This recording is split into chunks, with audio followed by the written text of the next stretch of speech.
দেখো আজ class 10 math বুকের ট্রিকোনোমেট্রি আর.ডি. শর্মা বুকের পেজ 530 এর একটা অঙ্ক। লেফট সাইডে রয়েছে sec theta root over sec theta -1 by sec theta +1 plus root over sec theta +1 by sec theta -1 is equal to 2 cosec theta. প্রথমে আমরা LHS থেকে স্টার্ট করি। Root over sec theta -1 divided by sec theta +1 plus root over sec theta +1 by sec theta -1। ফার্স্টে আমরা কি করব, এই ডিনোমিনেটরে দেখো sec theta +1 রয়েছে, এর অপোজিট সাইন দিয়ে অর্থাৎ sec theta -1 দিয়ে নিউমারেটরও মাল্টিপ্লাই করব, ডিনোমিনেটরও মাল্টিপ্লাই করব।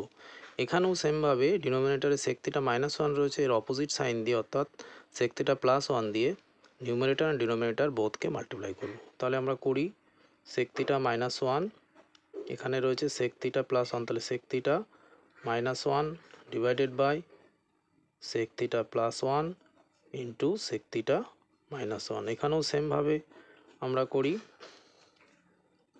sec theta +1, এখানে হয়ে যাবে sec theta +1, এখানে হয়ে যাবে sec theta -1 into sec theta +1।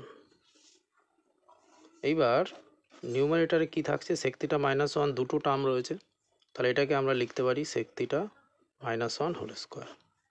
নিচে দেখো a plus B into A minus B, A plus B into A minus বির ফর্মুলা কি আমরা জানি, A square minus B square. A square means sec square theta, sec square theta minus B square means 1 square, 1 square করলে 1ই হয়, তাহলে sec square theta -1 plus সেমভাবে এখানেও দেখো দুটো টার্ম রয়েছে সেক থিটা +1 তাহলে সেক থিটা +1 হোল স্কোয়ার হয়ে গেল।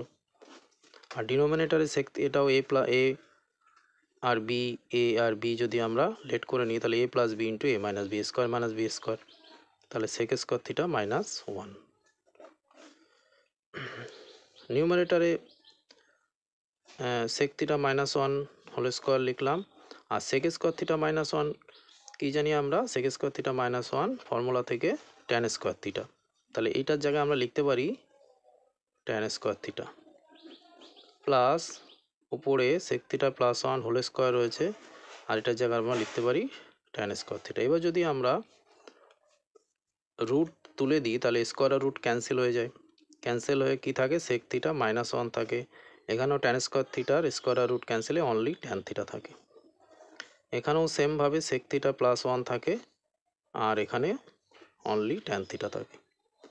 এবার যদি এলসিএম করি, এলসিএম কত হচ্ছে, ট্যান থিটা, তাহলে উপরে থাকবে অনলি সেক থিটা -1, এখানেও সেক থিটা +1 থাকবে। এবার দেখো +1 -1 ক্যান্সেল হয়ে যাবে, উপরে থাকবে 2 sec theta by tan theta, তাহলে 2 ইন্টু সেক থিটাকে আমরা লিখতে পারি 1 by cos theta. Sec theta মানে আমরা জানি 1 বাই কস থিটা, আর ট্যান থিটা মানে ফর্মুলা থেকে আমরা কি জানি, sine theta by cos theta. তাহলে এটাকে রিসিপ্রোকাল যদি করে দিই, পরে থাকছে 1 by cos theta into cos theta by sine theta. Cos theta cancel হয়ে যাবে, এখানে থাকবে 2 into 1 by sine theta, 1 by sine theta means cosec theta. এটাই দেখো রাইট সাইডে প্রুভ করতে বলেছে, is equal to RHS, proved.